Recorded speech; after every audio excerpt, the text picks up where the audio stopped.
প্রিয় দর্শক মণ্ডলী, আসসালামু আলাইকুম আ রহমতুল্লাহি ওবরাকাতুহু। আমরা প্রত্যেক দিনের ক্লাসের ন্যায় আজকে আমরা আলোচনা করব পার্টস অফ স্পিচ। এটি ইংলিশ গ্রামারের একটি গুরুত্বপূর্ণ অংশ। আমরা আজকে এটা নিয়ে আলোচনা করব। সবাই একটু লক্ষ্য করেন, শুরুতে আছে পার্ট। পার্ট মানে অংশ, পার্ট অর্থ অংশ, এবং স্পিচ মানে বাক্য। তাহলে পরে কি হচ্ছে? পার্ট মানে অংশ, স্পিচ মানে বাক্য, সুতরাং পার্টস অফ স্পিচ মানে বাক্যের অংশ। তাহলে আমরা এখান থেকে কি বুঝতে পারলাম? পার্ট অর্থ অংশ, স্পিচ মানে বাক্য, সুতরাং পার্টস অফ স্পিচ মানে বাক্যের অংশ। আশা করি আপনারা এটা বুঝতে পেরেছেন। এবার আমরা পার্টস অফ স্পিচের সংজ্ঞা দেখব। সবাই একটু লক্ষ্য করেন, সেন্টেন্স এ ব্যবহৃত প্রত্যেকটি ওয়ার্ডকে এক একটি পার্টস অফ স্পিচ বলা হয়। তাহলে কি বলতেছে? সেন্টেন্স এ ব্যবহৃত প্রত্যেকটি ওয়ার্ডকে এক একটি পার্টস অফ স্পিচ বলা হয়।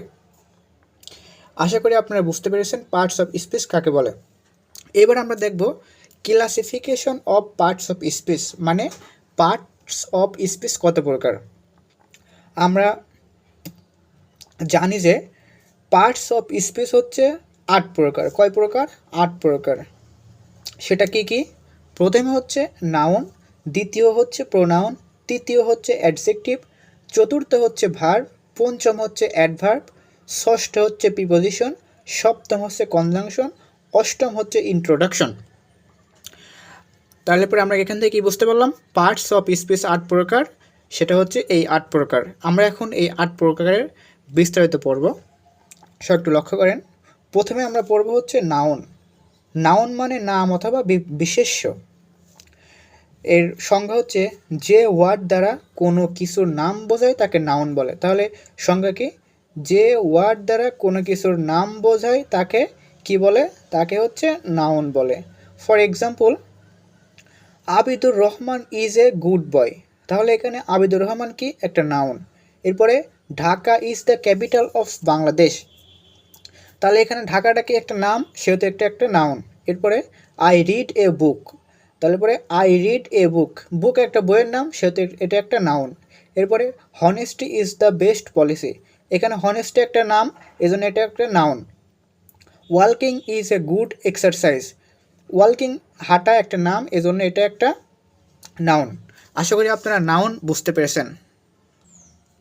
এবার আমরা দেখব প্রোনাউন, যার অর্থ হচ্ছে সর্বনাম। সংজ্ঞা হচ্ছে প্রোনাউন শব্দটি পোরো ও নাউন এর সমন্বয়ে গঠিত। পোরো অর্থ পরিবর্তে, সুতরাং নাউনের পরিবর্তে যে ওয়ার্ড ব্যবহৃত হয় তাকে প্রোনাউন বলে। তাহলে কি বলতেছে? নাউন এর পরিবর্তে যে ওয়ার্ড ব্যবহৃত হয় তাকে প্রোনাউন বলে। যেমন Abdur Rahman is a poet, he writes poet's. তাহলে পর দেখেন কি বলতেছে? আব্দুর রহমান একজন লেখক, সে কবিতা লেখে। তাহলে এখানে সেটা হচ্ছে প্রোনাউন। আশা করি আপনারা বুঝতে পেরেছেন। এবার আমরা শিখব অ্যাডজেক্টিভ, যার অর্থে বিশেষণ। সংজ্ঞা হচ্ছে যে ওয়ার্ড দ্বারা নাউন বা প্রোনাউন এর দোষ, গুণ, অবস্থা, সংখ্যা, পরিমাপ ইত্যাদি প্রকাশ পায় তাকে অ্যাডজেক্টিভ বলে। তাহলে কি বলতেছে?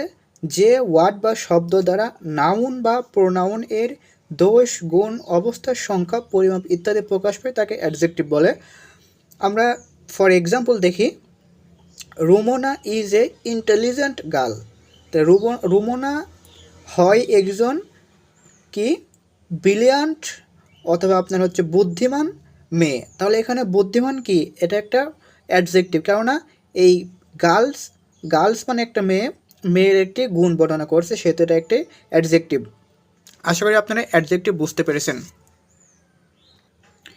এবার আমরা শিখব যে ভার্ব কাকে বলে। সেটা হচ্ছে ভার্ব অর্থ ক্রিয়া অথবা কাজ। সংজ্ঞা হচ্ছে যে ওয়ার্ড দ্বারা কোনো কাজ করা বা হওয়া বা থাকা বোঝায় তাকে ভার্ব বলে। তাহলে কি বলতেছে? যে ওয়ার্ড বা শব্দ দ্বারা কোনো কাজ করা, হওয়া বা থাকা বোঝায় তাকে ভার্ব বলে।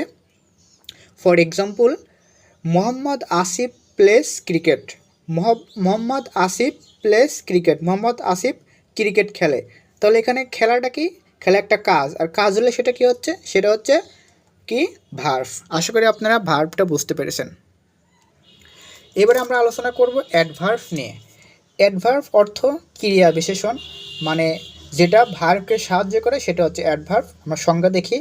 যে শব্দ দ্বারা কোনো একটি কাজ কিভাবে, কখন বা কোথায় হয় তা বোঝানো হয় এবং যে শব্দ কোনো অ্যাডজেক্টিভ, প্রিপোজিশন, কনজাংশন কিংবা অন্য কোনো অ্যাডভার্বের পূর্বে বসে সেগুলো সম্পর্কে অতিরিক্ত কিছু বলে থাকে তাকে অ্যাডভার্ব বলে।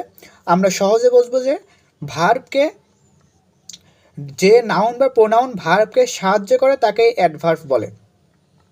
আচ্ছা, আমরা দেখি একটু। Shakib Al Hasan place cricket will. তাহলে Shakib Al Hasan place cricket will. আচ্ছা, তার মানে সাকিব আল হাসান ক্রিকেট ভালো খেলে। তাহলে এখানে ভালো খেলে, খেলাটা একটা কি ভার্ব, আর ভালো এটা হচ্ছে ভার্বকে সাহায্য করতেছে, সেহেতু এটা একটা কি অ্যাডভার্ব। আশা করি আপনারা অ্যাডভার্ব বুঝতে পেরেছেন। এবার আমরা 6 নম্বরে আলোচনা করব প্রিপোজিশন। খুব গুরুত্বপূর্ণ একটা বিষয়, একটু লক্ষ্য করেন সবাই। প্রিপোজিশন অর্থ হচ্ছে পদান্বয়ী অব্যয়। সংজ্ঞা হচ্ছে, আচ্ছা আমরা একটু প্রিপোজিশনের অর্থ দেখি। সেটা হচ্ছে প্রি অর্থ পূর্বে এবং পজিশন অর্থ অবস্থান। সুতরাং প্রিপোজিশন অর্থ হচ্ছে পূর্বের অবস্থান। আমরা সংজ্ঞা দেখি। যে ওয়ার্ড কোনো নাউন বা প্রোনাউন এর পূর্বে বসে সে নাউন বা প্রোনাউন এর সাথে বাক্যের অন্তর্গত অপর কোনো ওয়ার্ড এর সমন্বয় প্রকাশ করে তাকে প্রিপোজিশন বলে। আমরা আবার দেখি সংজ্ঞাটা। যে ওয়ার্ড বা শব্দ কোনো নাউন বা প্রোনাউন এর পূর্বে মানে আগে বসে নাউন বা প্রোনাউন এর সাথে বাক্যের অন্তর্গত অপর কোনো ওয়ার্ডের সম্বন্ধ প্রকাশ করে তাকে প্রিপোজিশন বলে। For example, the students are in the class. তাহলে এখানে কি স্টুডেন্টটি ক্লাসের ভিতরে প্রবেশ করলো। তাহলে এখানে প্রবেশ করলো কোনটা?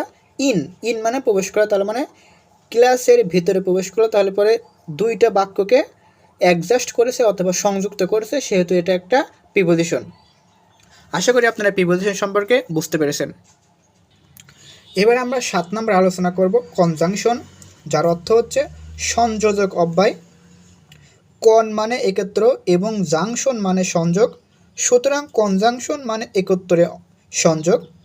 সংজ্ঞা হচ্ছে যে ওয়ার্ড একটি ওয়ার্ডের সঙ্গে অন্য একটি ওয়ার্ডকে অথবা একটি সেন্টেন্স এর সঙ্গে অন্য একটি সেন্টেন্সকে সংযুক্ত করে তাকে কনজাংশন বলে। তাহলে আমরা কি বুঝতে পারলাম? কনজাংশন অর্থ হচ্ছে একত্রের সংযোগ। যে ওয়ার্ড বা শব্দ একটি ওয়ার্ডের সঙ্গে অন্য একটি ওয়ার্ডকে অথবা একটি সেন্টেন্স এর সঙ্গে অন্য একটি সেন্টেন্সকে সংযুক্ত করে তাকে কনজাংশন বলে। আমরা সহজে বলতে পারি যে একটি ওয়ার্ডের সাথে অথবা একটি সেন্টেন্সের সাথে অন্য একটি সেন্টেন্স অথবা ওয়ার্ড সংযুক্ত করে যে শব্দ, সেটা হচ্ছে কনজাংশন। এক্সাম্পল হচ্ছে Ayesha and Amina are good girls. তাহলে দেখেন এখানে আয়শা এবং আমিনা হয় ভালো মেয়ে। তাহলে এখানে আয়শা এবং আমিনা, তাহলে এখানে আয়শা এবং আমিনা, আয়শা আর আমিনাকে অ্যান্ড এবং দ্বারা যুক্ত করেছে, সেহেতু এটা একটা কনজাংশন। আশা করি আপনারা কনজাংশন বুঝতে পেরেছেন। আর কনজাংশন বেশিরভাগ হয় হচ্ছে অ্যান্ড, বাট, অর, এই তিনটে সবচেয়ে বেশি হয় কনজাংশন। আশা করি আপনারা কনজাংশন বুঝতে পেরেছেন। এবার আমরা সর্বশেষ আলোচনা করব, সেটা হচ্ছে ইন্ট্রোডাকশন, যার অর্থ হচ্ছে অনন্যয় অব্যয়। সংজ্ঞা হচ্ছে যে শব্দ দিয়ে মনের আকস্মিক ভাব বা আবেগ প্রকাশ করা হয় তাকে ইন্ট্রোডাকশন বলে। তাহলে কি বলতেছে? যে শব্দ বা ওয়ার্ড দিয়ে মনের আকস্মিক ভাব বা আবেগ